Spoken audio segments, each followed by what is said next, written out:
1절에서 12절의 말씀입니다. 우리 같이 한번 이사야 43장 1절에서 12절을 보도록 하겠습니다.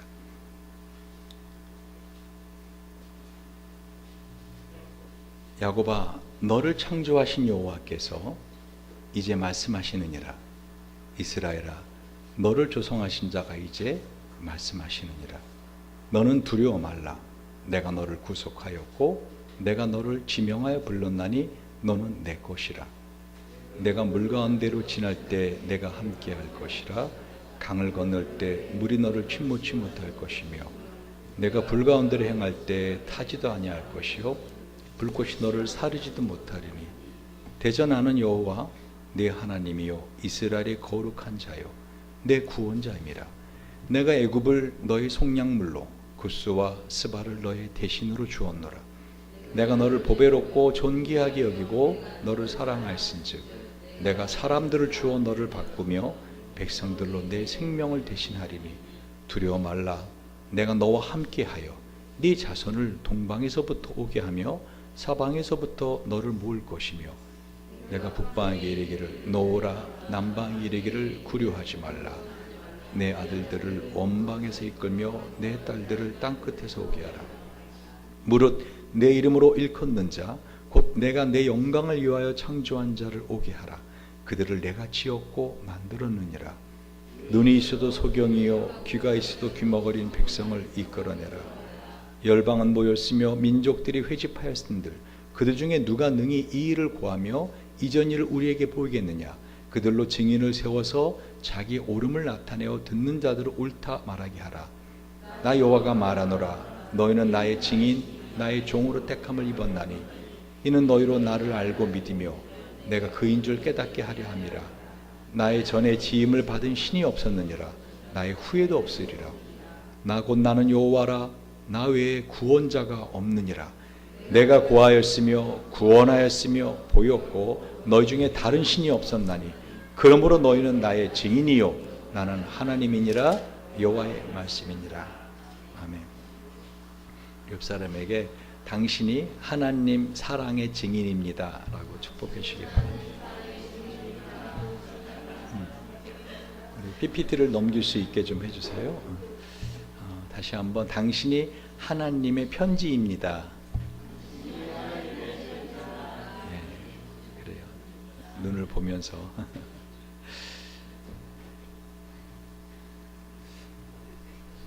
여러분 오늘 본문의 말씀 이사야 43장에 있는 이 말씀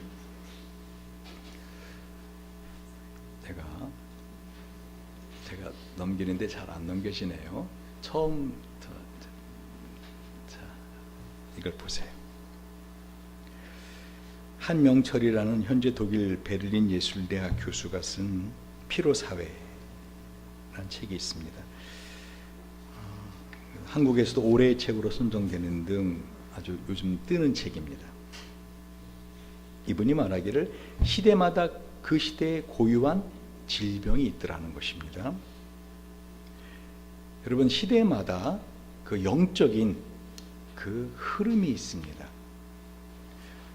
그것처럼 그 시대 이렇게 영적인 질병도 있는데 그런데 그 영적인 질병 이전에 일반적인 사람들이 한마디로 다 그 질병으로 고통받을 수밖에 없는 시대적인 질병이 있더라는 거죠. 그래서 예전에 인간들은 그 가장 대표적인 우리 인간들을 괴롭히는 외부의 적, 늑대 같은 종류입니다. 그렇죠? 강도라든가 늑대. 그래서 그것을 막기 위해서 성을 쌓고 문을 채우고 그 다음엔 쥐의 형태로 우리 인간들을 괴롭혔답니다. 이 쥐는 여러분 제가 주보 칼럼에 쓴 것처럼 어떻게 해요? 지하에서 활동하고 그래서 깨끗하게 주변을 하고 그거 쥐덫을 놓고 쥐약을 놓고 함으로써 퇴치할 수 있습니다. 근데 그 다음 단계로 갈수록 점점 우리가 방어하기가 힘든 그런 질병들에 노출되게 됩니다. 박테리아, 특별히 마지막 바이러스. 이 바이러스적은 사실상 4차원에서 활동합니다. 왜 그런가 하면 바이러스는 늑대나 쥐처럼 바깥에 있는 어떤 눈에 보이는 나를 괴롭히고 죽게 하는 그러한 적이 아니라 바로 그 시스템 안에 들어와 버리는 그러한 적이기 때문인 것입니다. 특별히 이 한명철 씨는 그 피로사회라는 곳에서 현대인들에게 있어서 바이러스처럼 스며드는 마치 유령같이 눈에 보이지 않지만 많은 사람들로 아파하게 하고 정말 고통 가운데 죽게 하는 그것이 바로 이런 신경성 질환들, 우울증, 주의력 결핍, 과잉 행동장애, 경계성 성격장애, 소진증후군 등 이러한 정신적인 질병이 우리를 죽게 한다라고 합니다. 그런데 저는 이 한명철 씨의 책을 보며 넘겨주세요. 이게 왜 작동을 잘 안 하죠?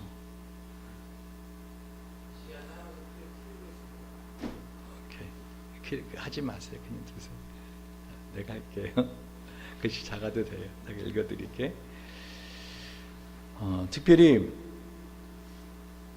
현대인들에게 있어서 이와 같이 어떤 바이러스가 이렇게 신경 정신적인 것이 가장 무서운 질병이라면, 그래서 그것이 암이 되는 것입니다.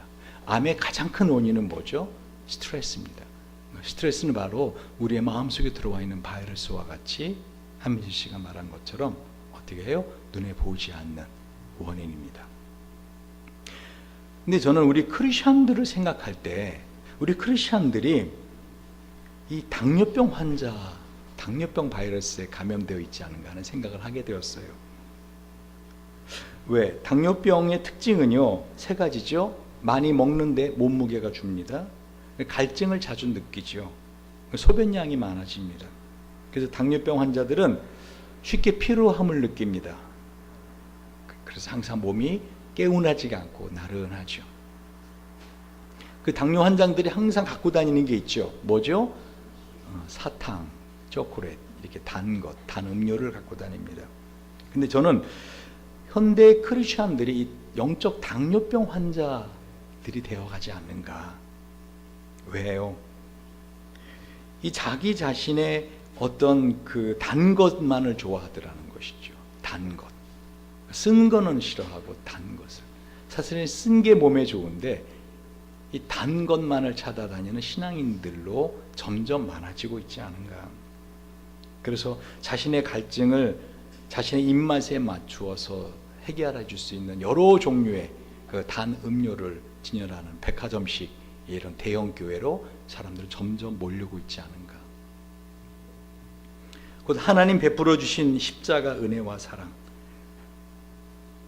우리는요, 평생을 살면서 하나님에게 받을 수 있는 한 가지 은혜. 그것은 뭐죠?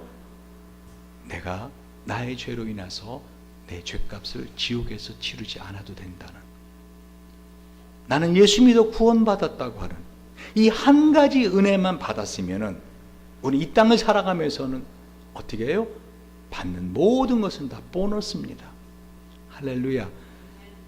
그러니까 보너스, 그거는 내가 받을 자격이 있어서 받는 게 아니라 그냥 하나님의 은혜인 것입니다. 그런데 우린 이와 같이 하나님의 나라를 약속받고 사는데도 불구하고 이 땅을 살아가면서 어떻게 해요? 그 좋으신 하나님 앞에 나의 사랑과 그 감사에 보답하고자 하는 나의 어떤 희생적인 헌신을 드리는 것에는 별로 관심이 없고 계속 단 것을 찾아다니는 당뇨병 환자가 아닌가 하는 것입니다. 더 큰 문제는 많은 교회들이 어떻게 해요? 이걸 더 부추깁니다. 예수 믿으면 병 난다, 예수 믿으면 부자 된다 부터 시작해서 많은 교회들이 어떻게 해요? 현대인들이 좋아하는 그 단 것들을 많이 구비해 놓습니다. 그 사람들은 어떻게 해요? 그 단 것 종류가 많고 내 입맛에 맞는 것을 찾아가게 되는 것입니다. 사실 영적 당뇨병 환자들의 기준이 뭔지 아십니까? 신앙의 기준, 그것은 자기 기분입니다. 자기 기분. 얼마나 그 교회가 나를 감동시키는가, 얼마나 좋은 사람들이 그 교회에 있어서 나에게 감동을 주는가.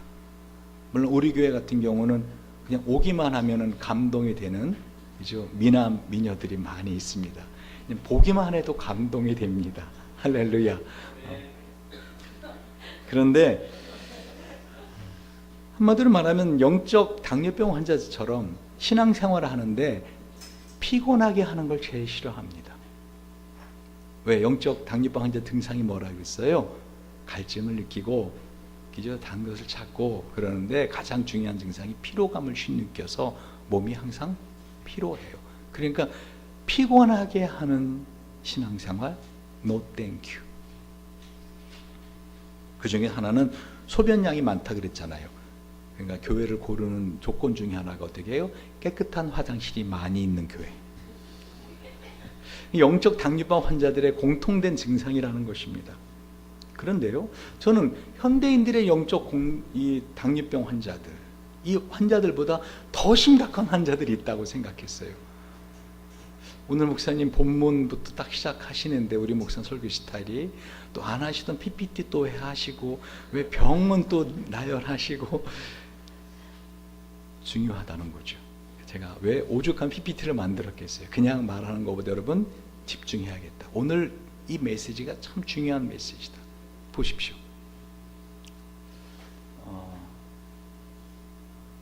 그 전에 이게 지금 골수암 백혈병 환자라는 거예요. 백혈병 환자. 다시 말하면 영적 당뇨병 환자에서 더 들어가서 뭐예요? 백혈병 환자들이 되어가고 있지 않은가.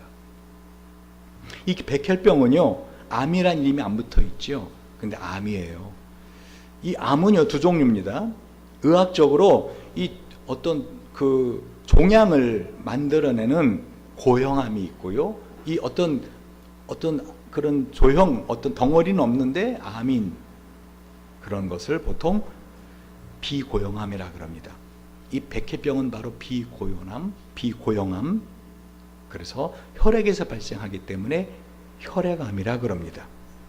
조혈세포에 문제가 생겨서 발생하기 때문에 덩어리는 생기지 않지만은요, 백혈병은 보통 골수암 3기입니다. 그러니까 백혈병이 심각하다는 거죠. 놀라운 사실은요, 여러분 이 백혈병이라는 것은 왜 백혈병이죠? 백혈구가 없어서 백혈구병이 아니에요. 이 백혈구는 우리 몸에 어떤 좋지 않은 바이러스가 들어왔을 때, 그죠? 그런 병균들이 들어왔을 때 그걸 잡아먹는 우리의 그러한 좋은 바이러스거든요. 근데 이 백혈구들이 없어서가 백혈병이 생기는 게 아니라 많아집니다. 오히려 백혈구가 많아지는데 중요한 건 뭐예요? 미성숙한 백혈구들이 많아져요. 그래서 병균이 와도 잡아먹지 못해요. 그리고 자기들끼리만 또리또리 뭉쳐서 어떻게 해요? 점점 백혈구를 많이 생성해냅니다. 그게 백혈구예요. 한마디로 백혈구라는 곳은요, 이 유해한 바이러스를 잡아먹어야 되는데 영적인 그런 우리 안에 들어오는 좋지 않은 것을 이겨내고 잡아먹어야 되는데 이 미성숙한 백혈구만 계속 생산해내는 것이 원인이죠. 그래서 얼굴이 하얘지고요, 더구나 이렇게 손발이 이렇게 빼짝 말라가는.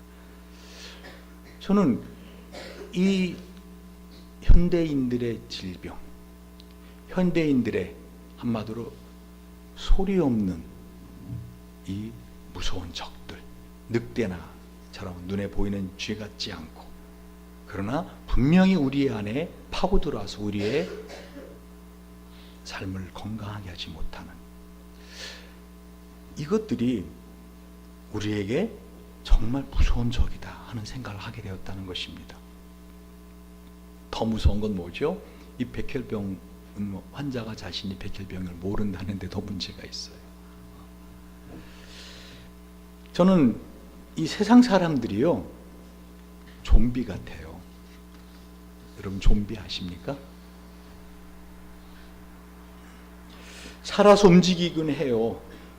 사람의 형태는 갖고 있어요. 그런데 이미 그들은 죽은 자들이에요. 영적으로 죽은 자들이라고요. 좀비에게 있어서는 뭐죠? 자신들의 허기짐을 채울 수 있는 먹이, 사냥감을 찾아다닙니다. 그래서 산 사람만 보면 어떻게 해요? 달려들지요. 뜯어먹으려고.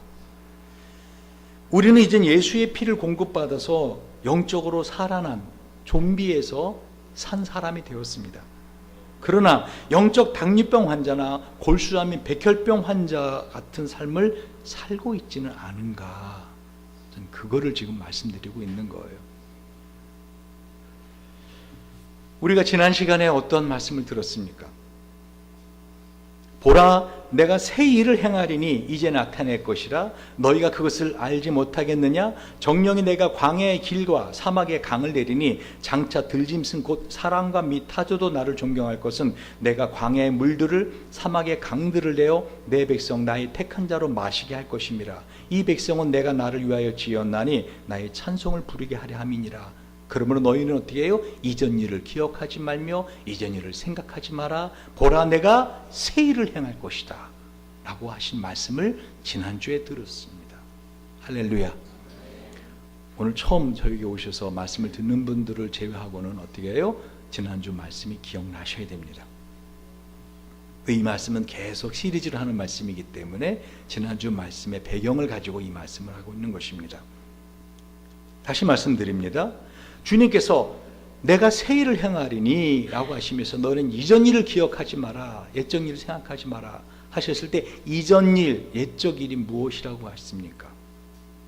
이제 새해가 시작되면서 예전에 힘들었던 일, 예전에 실패했던 일, 예전에 낙심했던 일, 예전에 좋지 않았던 일, 그런 거 기억하지 마라. 이제 내가 새 일을 행할 것이다.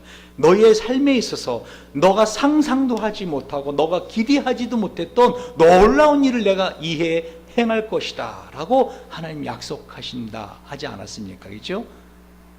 그러므로 이전 일과 옛적 일은 어떤 일을 하겠습니까? 정진희 집사님, 이전 일과 예전 일, 오늘 대표 기도를 하셨기 때문에 영적으로 제일 맑으실 것 같아서 그게 아니라 그랬잖아요. 이전 일과 옛적 일이 널 좋지 않았던 일, 실패했던 일, 낙심했던 일, 그런 거 기억하지 말라가 아니라 뭐였죠? 너의 인생에서 가장 놀라웠던 그 일, 그게 바로 뭐였죠? 바로 바다가 갈라진 일. 우리 주님이 그 앞에 말씀하지 않아요. 경건 형제, 이스라엘 백성들에게 가장 놀라운 일은 무엇이었을까요? 기적 같은 일. 그것은 바로 애굽에서 포로 생활하다가, 그죠? 홍해 바다가 갈라져서, 여러분, 홍해 바다가 갈라졌을 때 그 광경, 그건 어마어마한 광경 아니었을까요? 놀라운 기적 아니었을까요?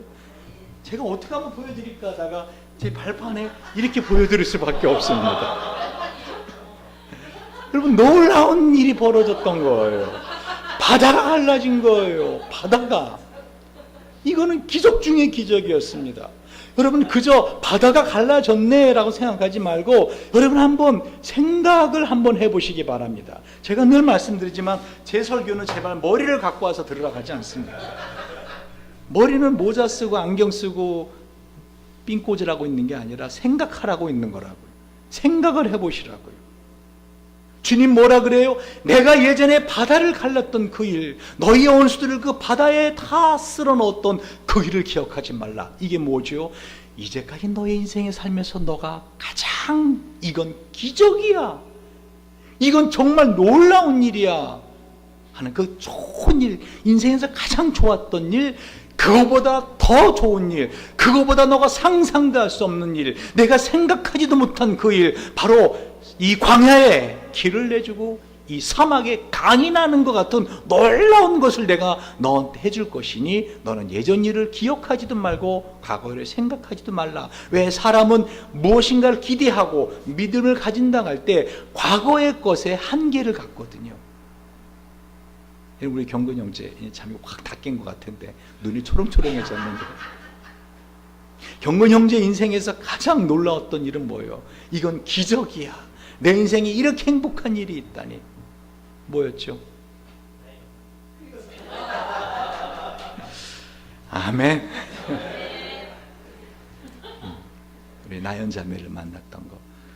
그렇게 사랑하고 좋다고 했는데 티격태격 싸우고 헤어지자 하고 그러다가 또 만나고 도저히 너하고는 같이 못하겠다 헤어지자 하고 또 만나고 하다가 결혼까지 하고 할렐루야. 그거 아니라는 거예요.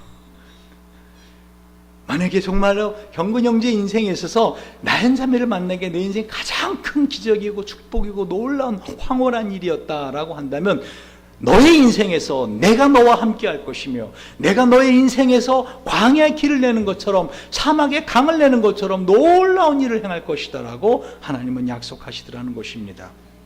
여러분, 이 약속은요 어떠한 배경 가운데 있었죠? 주님께서 글자가 좀 작아서 여러분이 잘 안 보이실 텐데요, 우리 주님께서 오늘 본문에 야곱아 너를 창조하신 여호와께 지금 말씀하시느니라, 이스라엘아 너를 지신 이가 말씀하시느니라, 너는 두려워하지 말라, 내가 너를 구속하였고 내가 너를 지명하여 불러나니 너는 내 것이라. 여러분, 정말 하나님께서 이스라엘을 사랑하셨습니다. 이스라엘 사랑하셨다고요. 그죠? 그런데 이스라엘 백성들이 생각할 때는 그렇게 사랑한다면 왜 나한테 이런 일이 생기지요? 왜 우리 민족에게 이렇게 바벨론 포로로 끌려가고, 그래서 나는 이곳에서 맛있는 걸 먹고 편하게 쉬지만 바벨론의 포로에 노예 생활을 하고 있는데 딸아들을 생각하면 나는 맛있는 걸 먹어도 맛있지 않고 나는 즐거운 걸 먹어도 즐겁지 않아요. 왜 하나님의 사랑하는 백성이라면서 하나님께서 그렇게도 사랑하시고 너는 내 것이라, 내가 너를 지명하여 부른다, 내 것이라 하시는데 왜 우리 민족에게 이런 일이 벌어지는 겁니까? 여러분, 인생을 살다 보면 종종 그런 의문 안 드십니까? 내가 물론 죄를 지었지요. 내가 죄를 지어서 이런 일을 당하지요. 그래도 죄진 사람이 난 사람입니까? 여러분, 이런 생각 안 듭니까? Why me? 왜 하필이면 납니까? 이스라엘 백성들이 궁금했던 게 그거였던 것입니다. 근데 분명한 것은 뭐죠? 그 상황에 관계없이, 그 상황은 어떤 상황이었어요, 여러분? 그 전주의 설교를 들어보시면 어떤 설교였어요? 어떤 내용이었어요? 상황이 이스라엘 백성이 북이스라엘과 아람군이 연합군이 쳐들어와서 예루살렘 성을 뺑 둘러싸는 바람에 먹을 것이 없어갖고 어떻게 해요? 그 엄마들이 자기 아기를 삶아 먹는 상황 아니었습니까? 오늘은 내 아기를 삶아 먹을 텐데 내일은 네 아기를 삶아 먹자 해서 그 아기를 잡아 삶아 먹었는데 다음날 그 엄마가 아기를 감춘 것 때문에 난리가 난 사건 기억하십니까? 여러분, 상황은 어떤 상황이었어요? 그렇게 좋지 않은 상황이 영거푸 반복되었던 상황이었다는 것입니다. 근데 그런 상황 속에서 하나님이 이사야를 통해서 뭐를 약속하십니까? 오늘 이 약속을 말씀하시는 것입니다. 내가 어떻게 해요? 남방에서부터 너의 자손들을 모을 것이며 북쪽에서부터 내가 모을 것이다. 뭐라고요? 하나님께서 우리 연약함을 이해하시고 우리를 사랑하시는데 우리의 한 행위에 관계없이 어떻게 해요? 너가 기대하는 것, 그들이 기대하던 건 뭐였죠? 그저 이 연합군에서 우리를 좀 구원해 주세요, 먹을 것 좀 있게 해주세요. 그게 그들의 소원 아니었습니까? 근데 하나님은 뭐라고 말씀하십니까? 두려워 말라, 아람왕 르신가 그 북이스라엘 너희를 쳐들어왔지만 그들은 연기나는 두 부적개인 같으다. 내가 그들을 전멸시킬 것이다. 그런데 거기서 멈추지 않고 이사야가 아들을 데리고 가지 않았습니까? 그 아들의 이름이 뭐였어요? 스왈야습. 여러분, 설교를 들으면은 기억을 좀 하시기 바랍니다. 제가 스왈야습에 관해서 설교했습니다. 뜻이 뭐죠? 남은 자가 돌아올 것이다. 그러니까 하나님은 지금 이스라엘 백성들은 어떤 상황이었어요? 한마디로 말하면 아무리 사람이 배가 고파도 그렇죠. 어떻게 자기 새끼를 삶아 먹습니까? 자기 자녀를 삶아 먹습니까? 한마디로 인간으로 살 수 없는 그런 행위들을 하고 있고, 왜 그런 일을 당하죠? 아시잖아요. 이스라엘 백성이 하나님만을 믿고 살아야 되는데 하나님 믿는 대신 어떻게 해요? 이 세상에 강대국 애국 같은 나라를 의지하고, 더 나아가서는 어떻게 해요? 우상들을, 바알과 아세라를 만들어서 이들이 우리의 하나님이다.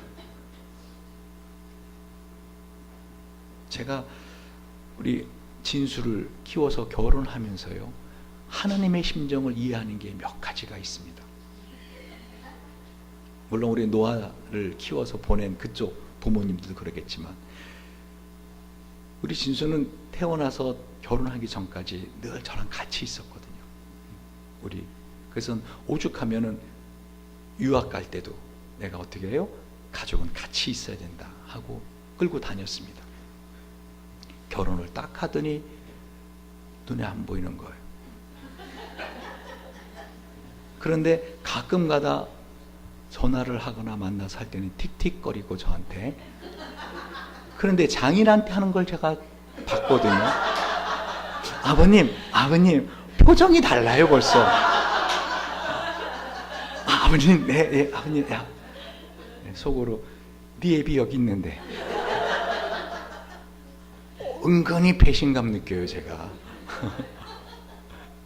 그래서 우리 진수가 잘못하는 게 아니라, 제 말은요, 만약에 진짜로 하나님 우리를 사랑하시는 진짜 아버지인데 엉뚱한 사람에게 가서 감사하고 재물 바치고 그러면 어떡하겠어요? 진수는 장인어른이 엉뚱한 사람이 아니니까 다행입니다. 색시를 사랑하는 마음으로 하는 거죠. 그러나 만약에 여러분, 하나님의 입장에서 한번 생각해 보라는 것이죠. 진정으로 여러분 지난 한 주간, 아니 지금까지 살아오면서 여러분의 심정 깊은 곳에서부터 여러분의 존재의 감사에 대한 그 감사의 대상이 누구였느냐는 것입니다. 대부분은 돈이죠. 여러분이 돈이 우연히 많이 생기면 어떡하죠? 기뻐하고 즐거워합니다. 그러나 주님께서 정말 나로 인해서 기뻐하고 즐거워한 적이 어디 있었느냐? 나 자체로 인해서. 우리는 그렇게 말합니다. 그 돈을 주신 분도 하나님이십니다. 그래서 내가 돈으로 인해서 기뻐하고 즐거워하는 건 하나님을 기뻐하고 즐거워하는 것입니다. 그러나 정말 그렇다면 어떻게 해요? 하나님 그분을 예배하고 하나님 그분을 찾는 그 자리에 어떻게 우리는 나오는 것을 당연히 힘써야 된다는 것입니다. 제가 늘 하는 말이지만, 하나님 저 돈 좀 많이 좀 주세요. 그래서 우리 교인들 예배 드리고 갈 때마다 매주마다 한 사람당 적어도 100만 원씩 줄 수 있도록, 금요기도에 나오는 사람은 500만 원씩 줄 수 있도록, 매주 나오면 500만 원씩 주는 거예요. 매주 나오면. 할렐루야. 그럼 여러분이 그걸 다 먹고 입싹 닫지 않지 않겠습니까? 또 헌금도 하고 선교비도 많이 내고, 그죠? 그럼 어떻게 해요? 누이 좋고 매부 좋고 하나님 좋고 나 좋고 교인 좋고, 이 좋은 일을 왜 안 하십니까? 여러분, 그런데 하나님은 우리를 어떻게 해요? 그렇게 하지 않으시더라는 거죠. 다시 말씀드립니다. 하나님이 그 이스라엘 백성들에게 왜 이런 무한한, 다시 말하면은 그야말로 우리가 이해할 수 없는 사랑을 베풀어 주시냐고요. 상황에 관계없이. 지난주 뭐라고 했습니까? 이유가 뭐라고 했습니까? 내가 내 눈에 보배롭고 존귀하며 내가 너를 사랑하였은즉 내가 내 대신 사람들을 내어주며 백성들이 내 생명을 대신하리니. 그러니까 하나님은요, 당신의 백성들을 위해서, 하나님을 믿지 아니하는 백성들은 어떻게 보는 거예요? 그저 한마디로 대속물이죠. 여러분, 누구나 사랑하는데 그 사랑의 대상이 나일 때 그 사랑은 가치가 없어집니다. 예전에 어떤 사람이 홍수가 나서 시내를 건너는데 발이 젖을까봐 이거 어떡하지? 그런데 마침 저쪽에 있던 한 청년이 첨벙첨벙 걸어오더래요. 등을 탁 내미는 겁니다. 어르신 업히시죠? 내가 어떻게, 괜찮습니다. 제가 이것을 위해서, 어르신을 위해서 기다리고 있었습니다. 미안하지만 실례하겠네 하고서는 등에 업혀서 건넜습니다. 이 감사한 걸 어떻게 하나, 내가 뭐로 보상해 줄까? 이 총각, 정말 감사하네. 그랬더니 저쪽에 또 어떤 사람이 딱 오니까 이 청년이 감사하다는 인사도 받지도 않고 막 첨벙첨벙 갑니다. 또 업어서 또 날라줍니다. 그래서 이 사람이 뭐 하는 사람인가 봤더니 이 청년은 어떻게 해요? 그냥 그게 자기가 하는 일이에요. 그러니까 처음에 그렇게 감사했던 그 어르신이 어떨까요? 수고하게나? 그게 자네 일이구만. 수고하게나. 무슨 말인지 이해가십니까? 하나님이 저와 여러분을 향해서 베푸시는 사랑, 그 사랑은 세상 사람들이 받는 그 사랑과 다르더라는 거, 특별한 사랑이라는 겁니다. 누구에게나 베풀어주는 사랑 아닙니다. 하나님이 특별히 내가 너를 지명하여 불렀나니 너는 내 것이라 할 때 한마디로 개나 소나 다 받는 사랑 아니라는 것입니다. 여러분, 저는 이 말씀을 묵상하면서요, 제가 목사라는 것이 얼마나 감사했는지 아십니까? 그러면서 동시에 어떻게 해요? 정말 마음 한편이 무너지는 그런 아픔도 같이 겪었습니다. 왜요? 여러분, 요즘 아시지만 이 기독교인들이 개독교인으로 욕을 먹지 않습니까? 그 가장 큰 이유가 목사들 때문 아닙니까? 그런데 저는 특별히 성경을 보면서요, 하나님의 이 특별한 사랑을 받은 사람이 누굴까? 바로 저와 여러분입니다. 저와 여러분이 역사의 지금 제일 프론트라인, 제일 앞에서 우리의 뒤에 있는 모든 증인들의 증언을 들으면서 어떻게 해요? 그 사랑을 한 몸으로 받고 있는 사람들이라는 것입니다. 아브라함부터 성경에 있는 모든 사람들은 바로 그 사랑의 증언자들입니다. 무슨 말이죠? 여러분, 이스라엘 백성들이 하나님의 사랑을 받을 만한 사람들이었습니까? 성경을 한번 보세요. 여러분, 저도요, 한마디로 하나님 믿는다면서도 종종 가끔 정말 하나님 계신 거 맞아? 라고 하는 생각을 하는 때가 있는 줄 아십니까? 여러분, 눈빛이 흔들리기 시작합니다. 내가 저럴 줄 알았어. 우리 목사 저렇게 믿음 없을 줄 알았어. 특별히 손창 집사가 아주 그냥 콧구멍을 후벼가면서 아주 너무 통쾌하면서 내 저럴 줄 알았어. 솔직하게 말씀드립니다. 내가 그렇게 기도를 하는데 왜 하나님은 그 기도에 응답을 안 해주시는가? 우리 아이들이 저한테 매일 새벽에 와서 울면서, 진수은수가 아버지 저 이거 정말 필요한데요, 이것 좀 해주세요. 매일 아침마다 와서 울면서, 그리고 출근합니다. 또 다음날 또 와서 아버지, 그럼 저는요, 제가 할 수 없으면 몰라도 할 수 있으면 그 정도 하면 어떻게 해요? 제가 해줍니다. 제가 오죽하면은 하나님 앞에 그런 기도를 한 적도 있습니다. 하나님, 정말 해도 너무하지 않습니까? 어찌 이렇게 나의 기도에 하나님 무심하십니까? 말수가 적으신 건 알지만 그래도 가끔 좀 대답을 좀 해주시기 바랍니다. 그렇게 말씀을 해도 왜 대답이 없으십니까? 그런데 그런 기도를 하고 나서 제가 통곡하며 머리를 땅에 찌으며 감격한 적이 여러 번 있습니다. 왜요? 하나님은 말씀으로 이미 다 말씀하셨더라고요. 성경에 이미 하나님의 사랑이 어떠한지, 하나님 어떤 사랑으로 나를 사랑하시는지, 그 중에 특별히 제가 호세아 선지자를 보면서 큰 은혜를 받은 한 주가 아니었습니다. 다른 선지자들은요, 고통 겪고 힘들지만요, 보통 상대하는 대상이 왕입니다. 그래 안 그래요? 이사야를 비롯해서 보통 엘리야, 엘리사 다 뭐죠? 왕들을 대상으로, 나라 일을 이렇게 대상으로 뭔가 하나님의 일을 합니다. 근데 호세아는 어떻게 해요? 고멜이라는 그 창녀 한 여인 붙들고 사는 게 그의 인생의 전부였어요. 왜 하나님은 그 선지자들에게 그런 삶을 살라고 하였는가? 한마디로 이스라엘 백성들이 하나님의 백성이라고는 하지만 하나님의 백성답게 살지 않았거든요. 그래서 우리 지난주에 뭐라고 말씀하셨습니까? 눈이 있어도 보지 못하고 귀가 있어도 듣지 못하는 백성이라고 하나님이 그 이스라엘 백성을 이해해버렸다고 하지 않았습니까? 할렐루야.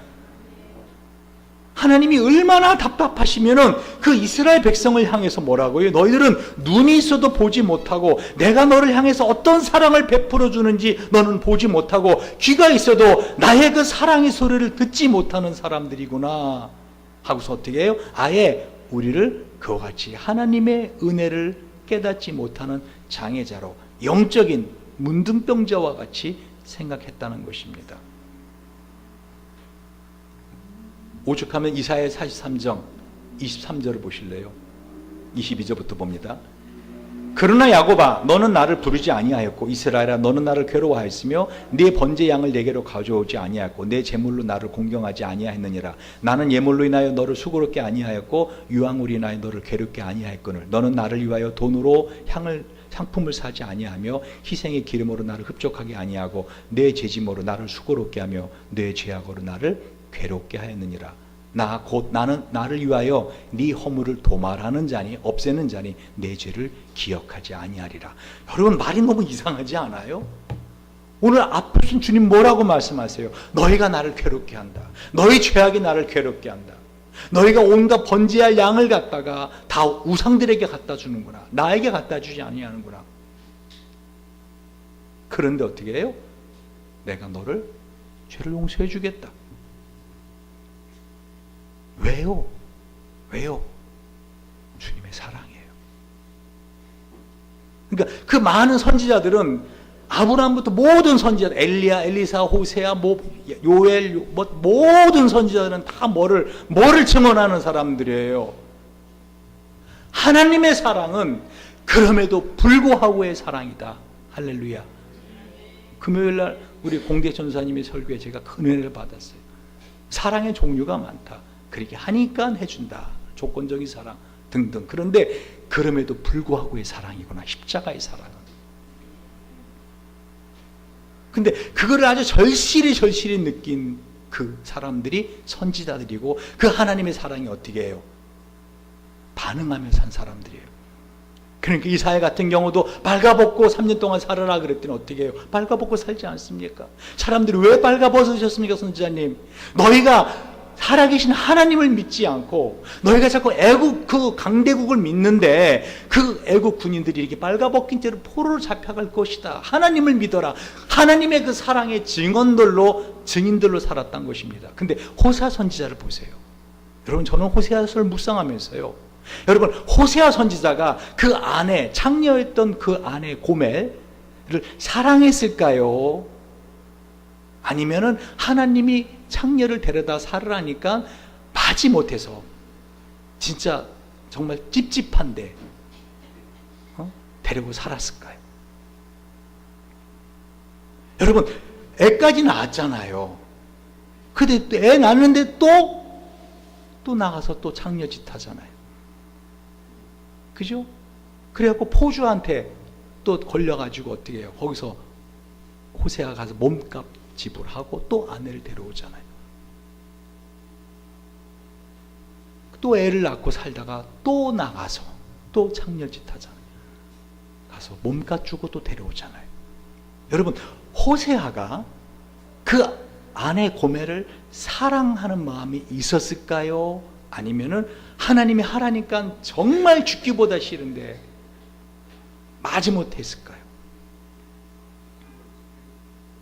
사랑했다고 저는 생각합니다.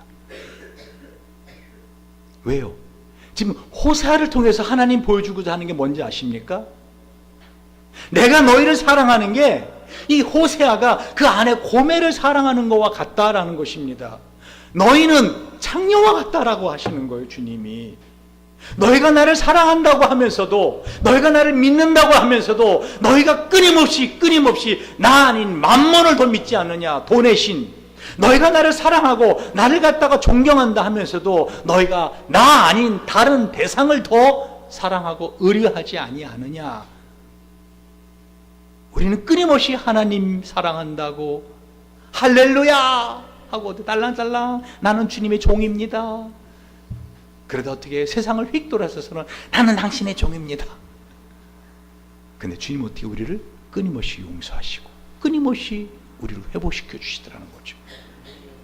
저는 그래서 이사야, 참 이 호세아가 그 아내 고멜을 진정 사랑했다고 저는 생각해요.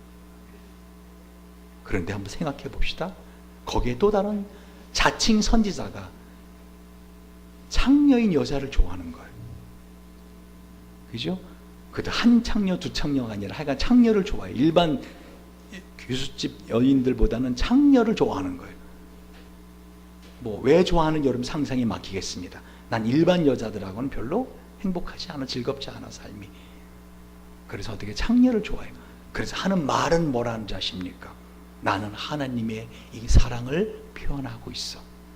하나님의 사랑을 내가 이와 같이 몸으로 살아가고 있어. 제가 왜 하나님의 종 목사로서 감격하고 감사하다가 왜 무너지는지 아시겠죠?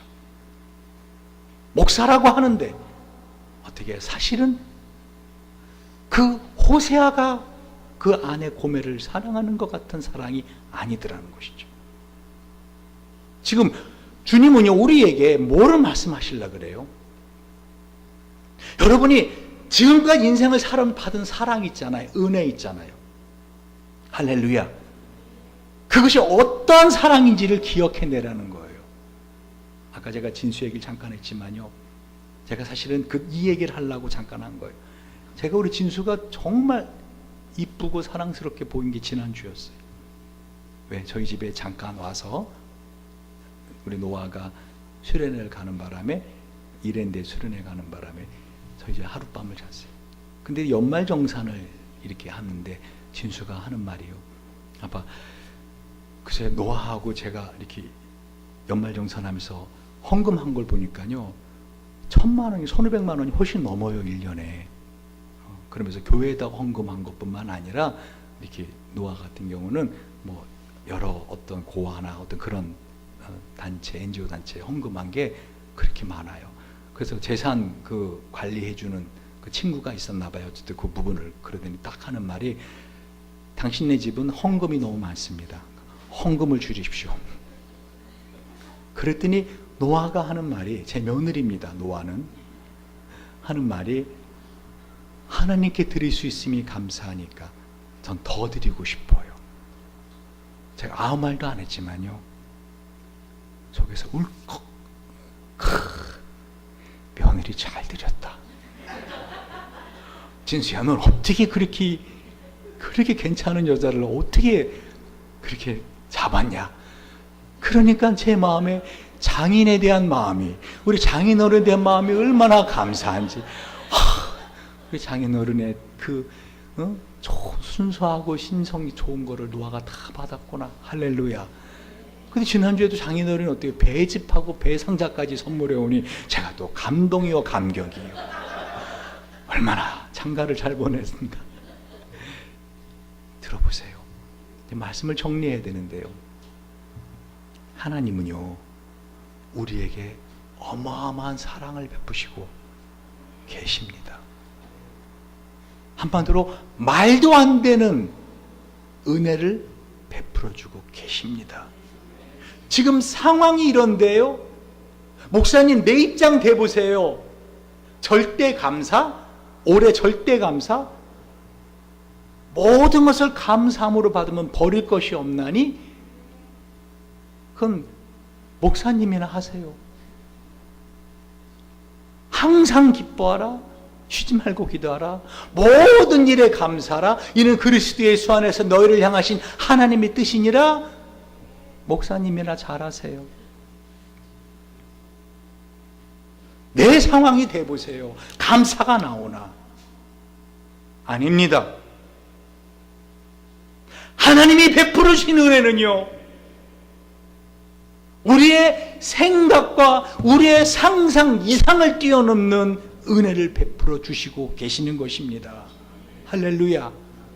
주님은 더 놀라운 일을 해주시기 위해서, 보라 내가 새 일을 행할 것이다, 내가 광야의 길을 내줄 것이다, 사막의 강을 낼 것이다. 그것이 단순히 사막의 강만 흘러가는 것이 아니라고 하지 않았습니까? 지난주에 사막의 강이 흘러가면 그 옆으로 나무들이 자랄 것이고 거기에 수많은 새들이 올 것이고, 이제까지 너의 삶이 적막한 광야 같더냐, 외로웠더냐, 공허했더냐, 내가 이제 그 사막의 강을 내고 그 광야의 길을 내어서 너의 삶을 너가 상상도 할 수 없는 그런 삶으로 내가 해주겠노라. 그래 너희는 믿지 않는다 그러시잖아요. 근데 더 놀라운 게 뭐예요? 너희는 믿지 않는다 그러잖아요. 너는 그래서 그 죄의 짐을 나를 더 무겁게 하는구나. 그러나 그럼에도 불구하고 내가 나를 위하여 내가 너에게 이 놀라운 새 일을 행해 주실 것이다. 할렐루야. 그 하나님이 저와 여러분이 아버지라 부르시는 분입니다. 여러분은 하나님 부를 때 아저씨라고 부르지 않잖아요. 부를 때마다 아버지라고 하지 않나요? 여러분, 정말 사람은 작은 것 가지고 큰 감사가 올라오는 거 아십니까? 제가 몇 주 전에 새벽 예배를 드리는데요, 이 왼쪽 어깨 축지 위에가 간지러운 거예요. 손이 안 닿는 거예요. 왼손도 안 닿는 거예요. 근데 죄송하지만요, 미치고 한 장 팔짝 뛰게 간지럽더라고요. 어떻게 할 수가 없어요. 너무 간지러운 거예요. 어디 좀, 이건 어디다 좀, 근데 이 강대상에 어디다 대고 제가 흐르는 거 아닙니까? 근데 이게 밀려나요, 이렇게 밀려나. 시원하지가 않은 거예요. 그러다가 저 피아노를 보고 피아노에다 대고 긁었더니 얼마나 시원한지. 할렐루야. 제가 그때 깊은 곳에서 하나님, 저희 교회에 이렇게 피아노 주셔서 감사합니다. 시원해요. 속이 다 시원해요. 너무 감사합니다. 그리고 깨달은 거예요. 여러분, 만약에 피아노라는 이것이요, 이 존재의 목적이 그저 등 긁는 목적으로만 있다면은요, 이 피아노를 위해서 만드는 건반과 이 모든 공은 다 무효가 되는 거 아닙니까? 하나님은 저와 여러분을요, 이 피아노보다 더 귀한 존재로 만드셨어요. 할렐루야. 우리를 만드신 목적이 뭐라고요? 내가 한 대로 갚지 아니하시고, 오히려 내가 상상할 수도 없고 내가 예측하기 놀라운 일을 행하시는 그 좋으신 하나님, God is so good, 하나님, 그 좋으신 하나님을 증언하며 살으라고요. 하나님이 그래서 우리를 감사의 증인들로 불렀다는 것입니다. 할렐루야. 그래서 열방은 모였으면 민족들을 회집했는데 그들 중에 누가 이 일을 알려주며 이전 일도 우리에게 들려주겠느냐? 그들이 증인을 세워서, 주님이 증인을 세워서. 10절에는 뭐라 그래요? 나 여호와가 말하노라 너희는 나의 증인이라. 할렐루야. 나의 종으로 택함 입었나니 이는 너희가 나를 알고 믿으며. 여기서 안다라는 게 머리로 하는 게 아니에요. 삶을 통해서 한마디로 체감한다는 거죠. 내가 그인 줄 깨닫게 하려 함이라. 여러분 삶에 지금 어려움이 있습니까? 도저히 인간의 힘으로는 안 되는 거 있습니까? 모든 사람들이 안 돼라고 하는 거 있습니까? 내가 나를 봐도, 거울을 보고 나를 봐도 어떻게 넌 안 돼라고 하는 거 있습니까? 바로 그거를 기대해 보시기 바랍니다. 나 곧 나는 여호와라, 나 외에 구원자가 없느니라. 내가 알려주었으며 구원하였으며 보였고 너희 중에 다른 신이 없었나니 그러므로 너희는 나의 증인이요. 주님이 왜 우리에게 이렇게 말도 안 되는 은혜를 베풀어 주신다고요? 그 사랑을, 하나님의 그 은혜를 증언해 보라고. 그래서 주님은 누가복음 17장에 한 마을에 들어가는데요, 문둥병 10명이 예수님을 만나서 멀리 서서, 왜 가까이 올 수 없습니까? 소리를 높여 부릅니다. 예수여 우리를 불쌍히 여기소서. 주님이 그 10명을 다 고쳐줍니다. 그 중에 한 사람이 자기가 나은 것을 보고 큰 소리로 하나님께 영광을 돌리며 돌아와 예수의 발 아래 엎드려 감사합니다. 그는 사마리아 사람이었습니다. 누가복음 17장 17절에 예수님 뭐라고 말씀하십니까? 10사람이 다 깨끗함 받지 아니하였느냐? 그 9은 어디 있느냐? 여러분, 올 한 해 우리가 왜 감사하며 살자고, 모든 것에 감사하며 살자고, 적어도 하루에 5가지를 감사하는 오감사를 한번 해보자고 왜 그렇게 말하는지, 여러분, 하나님이 우리의 감사를 기대하고 있기 때문입니다. 나머지 9은 어디 갔느냐? 하나님, 내 입장도 해보세요. 감사가 나오나? 아니요. 감사할 걸 찾아보세요. 감사가 어려운 중에 더 차고 넘칩니다. 그래서 사도들은 뭘 하겠어요? 그 하나님의 은혜가, 그 하나님의 사랑이, 특별히 십자가를 통한 하나님의 사랑이 너무나 감사하기 때문에 그거를 계속 사람들에게 증언하며 다녔습니다. 그러자 그들을 불러 경고하여 도무지 예수 이름으로 말하지도 말고 가르치지도 말라 하니 베드로와 요한이 대답하여 이르되 하나님 앞에서 너희의 말을 듣는 것이 하나님 말씀 듣는 것보다 옳은가 판단하라. 우리는 보고 들은 것을 말하지 아니할 수 없다. 할렐루야. 여러분, 제가 늘 말하잖아요. 제가 부족한 목사지만 저에게서 한 가지 배울 것이 있다면 제가 때를 얻든지 못 얻든지 전도하는 거, 그걸 좀 배우라 그러잖아요. 제가 전도하는 건 다른 거 아닙니다. 혹시 이 사람 예수 모르는 사람 아닌가? 혹시 이 사람 하나님 모르는 사람 아닌가? 나에게 그 하나님이 어떤 하나님인데, 나 그 좋은 하나님 전하고 싶은데, 나에게 베풀어진 그 하나님, 그 놀라운 은혜와 사랑을 내가 자랑하고 싶은데, 여러분, 하나님의 증인으로 산다는 것은요, 하나님이 나의 삶에 있어서 어떤 은혜와 사랑으로 나를 보지 아니하시고 십자가의 예수를 보시고 나를 사랑하신 그 사랑이 어떠하였는가를 증언하는 삶을 살라는 것입니다. 여기에 수많은 사람들이 있습니다. 누구죠? 여러분, 선교사묘회 가면에 있는 선교사님들이 옵니다. 제가 이번에 두나기 옥지 컨퍼런스에 가서 김성호 목사님이 강조했던 것, 증인으로 사십시오. 마르투스, 헬라어로 마르투스, 거기에서 영어 마르터스, 순교자가 나옵니다. 근데 제가 다시 한번 목사님의 해석을 통해서 깨닫는 게 뭔지 아십니까?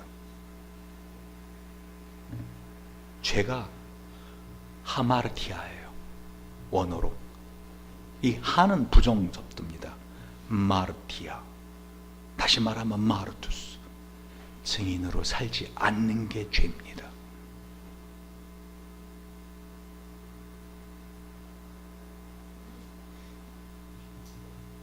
여러분이 어떤 죄를 짓고 살든지 전 잘 모릅니다. 그럼 만약에 그런 죄에도 불구하고 하나님이 살려주시고, 그런 죄에도 불구하고 하나님은 은혜 주시고, 그런 죄에도 불구하고 하나님의 사랑이 끊임없이 공급되고 있다면 여러분은 그 하나님의 은혜와 사랑을 증언해야만 되는 것입니다.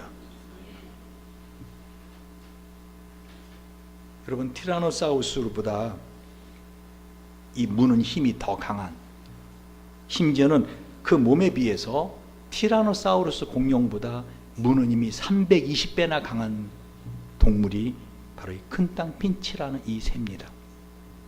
제가 큰 땅 핀치에 대해 딱 봤을 때 제 머릿속에 하나 딱 떠오른 게 있어요. 뭐죠? 내 마지막 숨이 끊어진 날까지 나 이 복음 물건드러지리라. 큰 땅 핀치와 같이 강하게 물건드러지리라. 누가 내 목을 뽑아내도 나 그 십자가 물건드러지리라. 십자가 놓치지 않으리라. 제가 금요일날 우리 전사님이 설교를 하면서 우리 몸의 단백질에 관해서 설교를 하셨어요. 이 단백질의 이 분자, 이 구조가 십자가 모양을 하고 있다라고 하시면서 이걸 보여주시더라고요.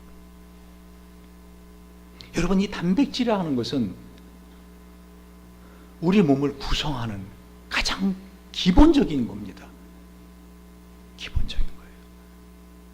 여러분, 십자가를 묵상하십시오.